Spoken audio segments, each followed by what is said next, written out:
의사들은 정작 건강검진을 잘 안 받는다. 인공관절, 백내장, 임플란트 등 그 흔한 수술도 받지 않는다. 항암치료나 수술 받는 참여율도 매우 낮다.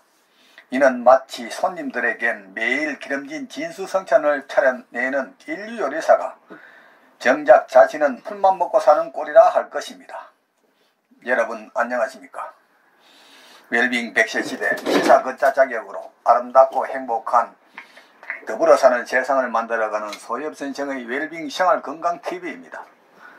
이 영상은 세계 유수의 양심적인 의사들의 연구 논문을 바탕으로 소금은 생명의 시작이고 걷기는 행복의 원천이다라는 건강보고서를 펴낸 저자가 참된 건강은 내 몸속 100명의 의사, 즉 NK세포를 활용한 면역력 증강에 있음을 많은 이웃과 나누고자 하는 사회공헌 방송입니다.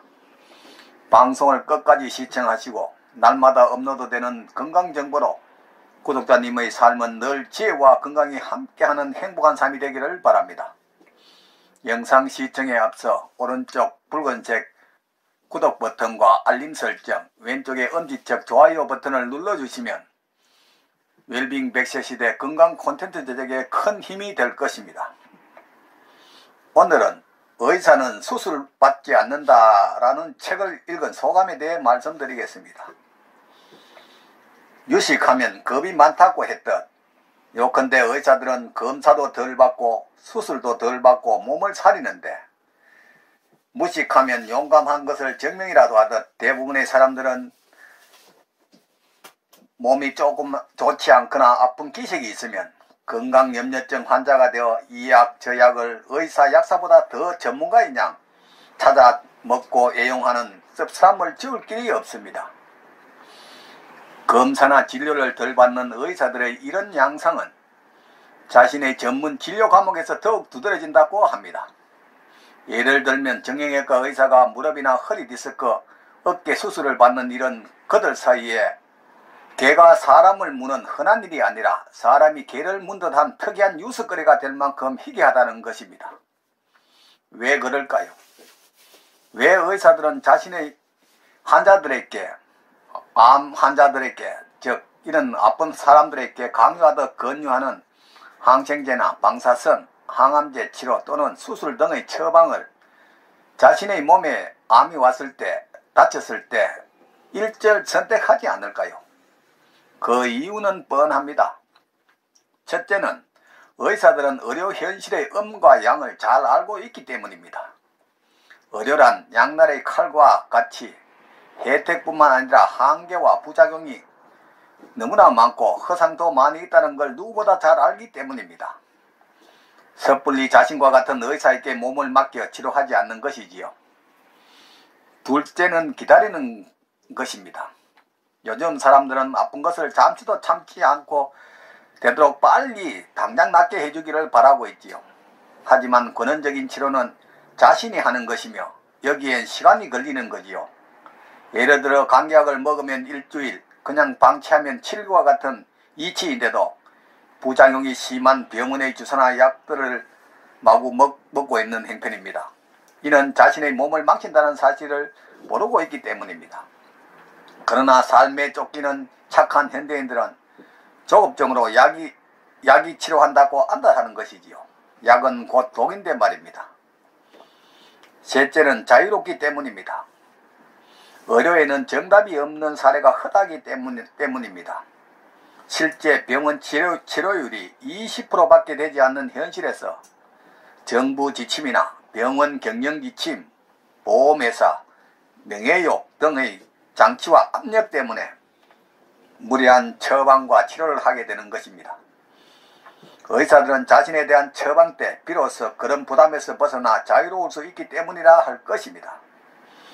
서울 동부의료원장 김현정 의학박사는 자신의 이야기가 결코 의료 무용론은 아니라며 심뇌혈관 질환이나 급성 감염병 등 꼭 필요한 검진과 수술이 있다고 누누이 덧붙였지만 박사님의 선의를 오해하기 어렵지 않을까요? 연세대 의대가 배출한 첫 여성 정형외과 전문의요 한국 첫 여성 의과대학 교수인 김현정 박사가 과잉 진료가 판치는 의료계의 불편한 진실을 드러내놓고 대안을 모색한 이 책에서 제시한 해법은 무릎 관절염이나 디스크 환자 70-80%는 수술하지 않아도 된다는 것입니다. 잘못된 자세 교정과 걸음걸이와 생활 습관을 고치면 완치가 된다는 것을 강조하고 있습니다. 그러나 대부분 의사는 환자들에게 최신 의료 장비와 기술로 수술을 권합니다. 자신은 전혀 하지 않고 환자에게는 금방 큰일이 날 듯 강권하는 것은 환자를 돈으로 보기 때문은 아닐까 생각해 봅니다. 영차 의료 해법과 의료 최소주의를 강조하는 저자는 건강에 대해 생각하신다면 이 책을 한번 읽어보시기를 권합니다. 그녀는 마음은 정신과에서만 치료하는 것이 아니라 모든 병원 모든 과에서 환자의 말을 들어주고 마음을 치료해야 한다고 합니다. 사람들은 안타깝게도 당위에 너무 쉽게 복종한다는 것입니다. 이는 신뢰와는 다른 문제입니다. 과잉검사 등등 그 실체는 불안이라는 지적은 공감하지 않을 수 없습니다. 결핍이 풍요로 그 풍요가 과잉으로 기결된다는데 의료 과잉이 결국 우리에게 덕보다 실이 더 많다는 주장은 너무나 공감이 갑니다. 바쁘다는 핑계, 사회가 그렇게 만든다고 말하지만 생각해보면 자신들이 선호하여 선택한 삶이고 생활 방식이라는 것입니다. 삶에는 쾌활함이 약이다라는 말은 히포크라테스의 웃음은 명약이고 걷기는 최고의 운동이란 말과 일맥상통한다 할 것입니다. 병원 치료는 둔감함이 필요합니다. 실제 현대 의료에 의한 치료율이 20%가 채 되지 않는다는 사실을 알 필요가 있습니다. 사람들은 몸이 조금만 아프거나 이상이 있으면 편의점 가듯 병원에 찾아가고 거기에 가면 다 해결되는 양 착각을 하며 살아가고 있습니다. 여하튼 저자는 악마는 땀을 흘리지 않는다고 말하면서 땀을 흘리면 악마도 사라지고 질병도 사라진다며 몸을 많이 움직이라고 강조합니다. 운동이 좋은 101가지 이유에서 기분이 좋아지고 뼈가 튼튼해지고 콜레스테롤 수치가 떨어진답니다. 또한 약을 덜 먹게 되고 잠을 잘 자고 자세가 좋아진다고 했습니다. 이를 알면서도 안 하는 우리는 누구를 탓해야 할까요? 인공도 반대한다는 저자는 평생 내 관절, 내 치아, 내 혈관으로 사는 게 소원이자 건강함을 증명한다고 했습니다. 내 몸의 60쪽의 세포 중에서 하루 1쪽에가 퇴화하고 적응하고 새로 돋아나는 생리주기에 인공물을 심는 그날부터 망가지기 시작한다는 것입니다. 기다리면 안 아파질 테니 병의원에서는 안 아파지기 전에 얼른 수술 받으세요 라고 강요나 권유를 한다는 것입니다. 이게 백음주의 사상에 물든 현대의료의 실체가 아닐까요? 그러나 삶에 바쁜 착한 현대인들은 전문이라는 말에 세뇌되어 병원에서 약은 약사에게라는 슬로건에 세뇌되고 주입되어 병원만 가면 모든 질병이 나는 듯 착각을 합니다. 정말 돈 내고 고통을 사는 현대인들의 어리석음에 안타까움을 떨칠 수가 없습니다. 벤자민 버튼의 시계는 거꾸로 돌릴 수 있습니다. 인체의 많은 조직이 날마다 사멸하고 새롭게 태어나고 있습니다. 경증은 경종입니다. 적으면 적을수록 좋습니다. 입에는 말이 적게, 마음속에는 일이 적게, 밥통 속에는 밥이 적게, 밤이면 잠이 적게 이 4가지만 하면 신선도 될 수 있다고 했습니다.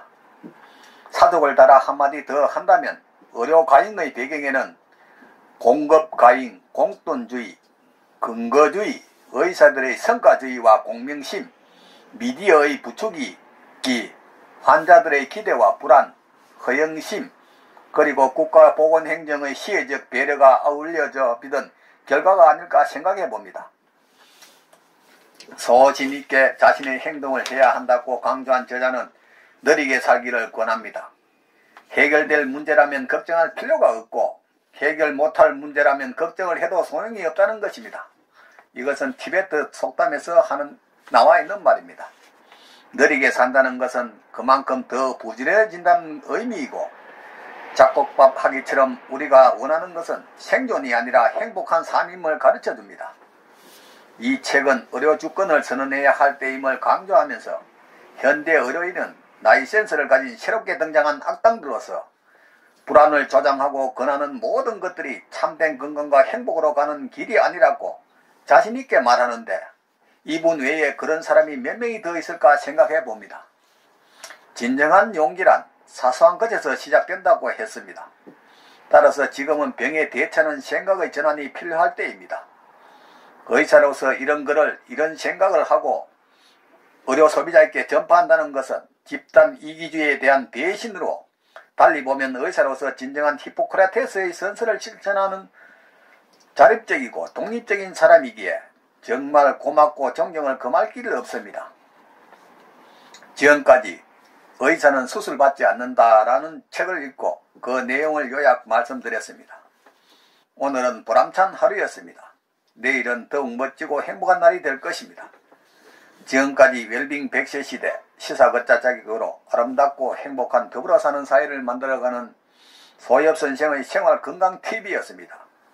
다음에는 셀레늄의 발견과 인체에 미치는 영향 및 효과에 대해 방송을 하겠습니다.